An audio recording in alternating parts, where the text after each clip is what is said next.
અમદાવાદમાં જય કન્હૈયાલાલ કી ટીમ દ્વારા રિવર ક્રૂઝ પર ભવ્ય ઉજવણી.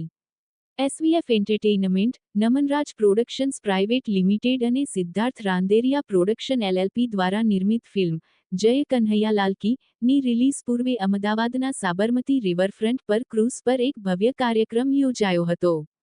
આ ખાસ બપોરે ફિલ્મના કલાકારો અને ક્રૂ મેમ્બર્સ એકઠા થયા હતા, જ્યાં આગામી રિલીઝને લઈને ભારે ઉત્સાહ જોવા મળ્યો હતો.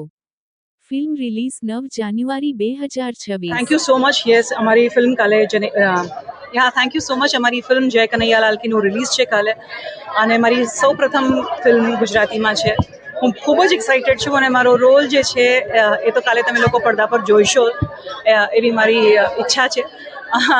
અને અનુભવ તો અદ્ભુત હતો, કારણ કે સ્ક્રિપ્ટ એટલી સુંદર, ધર્મેશભાઈનું દિગ્દર્શન, અને એઝ અ કો એક્ટર ફર્સ્ટ ફિલ્મમાં સિદ્ધાર્થ રાંદેરિયા. આનાથી બેટર ડેબ્યુ કોઈ પણ આર્ટિસ્ટનું ન હોઈ શકે, અને I am very very thankful, grateful કે મારો આ ડેબ્યુ એ લોકો જોડે છે.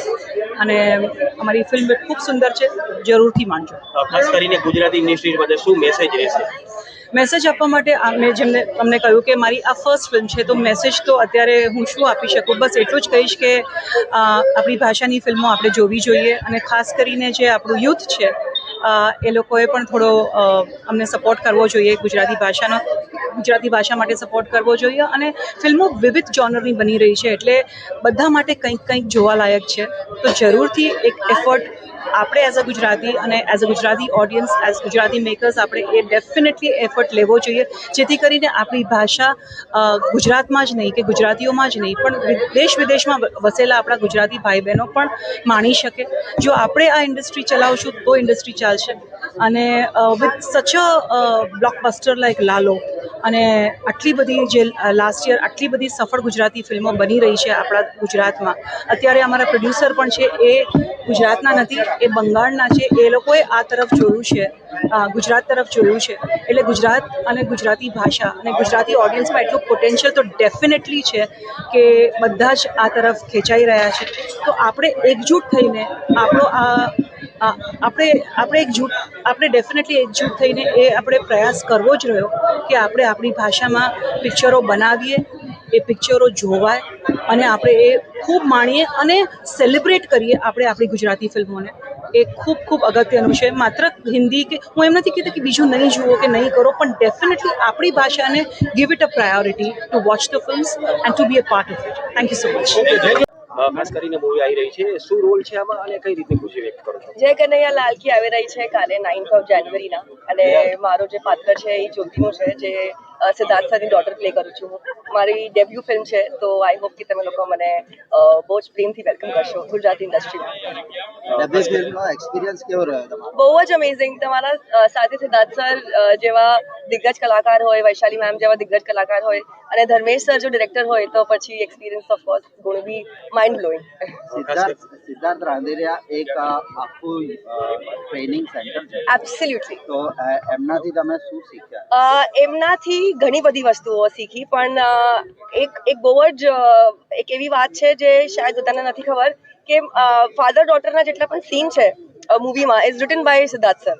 તો મારા સીન જે તમે જોશો સિદ્ધાર્થ સર સાથે, he has written it like by himself. તો now I think I am just very blessed. Sense of humour Siddharth સરનું કેવું? એમના જેવું સેન્સ ઓફ હ્યુમર મેં લાઈફમાં કોઈનું જોયું જ નથી. કરી દો કે આ કોઈ ધાર્મિક પિક્ચર નથી. જય કન્હૈયાલાલ કી જે ટાઇટલ આપ્યું છે, એમાં આ પિક્ચરમાં કન્હૈયાલાલ મારા પાત્રનું નામ છે.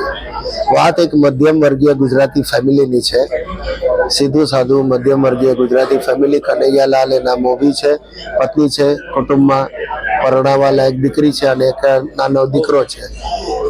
કન્હૈયાલાલ 30 વર્ષની નોકરી પછી રિટાયર થાય છે, પીપીએફના પૈસા મળે છે, બેંકમાં મૂકે છે, અને પહેલું એના મનમાં એક જ છે કે હવે ઝડપથી દીકરીના લગ્ન થઈ જાય એટલે જીવનની મોટી જવાબદારી પૂરી થાય અને ત્યાં જ એક એવી ઘટના બને છે કે બેંકમાં ફ્રોડ થાય છે, બેંક સીલ થઈ જાય છે, ખાતા ધારકોને પૈસા આપવાના બંધ થઈ જાય છે અને આ બાજુ લગ્ન લેવાયા છે. તો આવા સંજોગોમાં શું કરવું એની દળમથલમાં આખું કુટુંબ પડી ગયું છે.